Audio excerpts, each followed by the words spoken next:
How to add multiple photos in Facebook Stories. So all you have to do is to go here directly to your Facebook application and it will lead you to your homepage, right?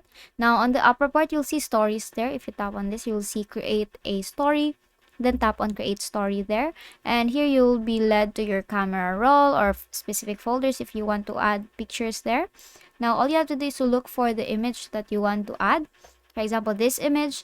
And then what you want to do is to add multiple photos is on the right side. You will see stickers, text, music, so on and so forth.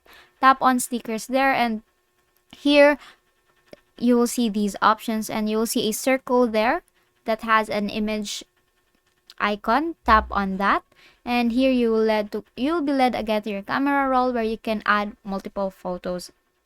So here, let's say this one, you want to add that picture, and then if you want another one, then all you have to do is to do the same process again and choose another photo there and tap on share story. And basically that is how you add multiple photos in Facebook story. And that is all for today. If this video helped you, please give us some thumbs up and subscribe to YouTube channel for more tutorials. Thank you for watching.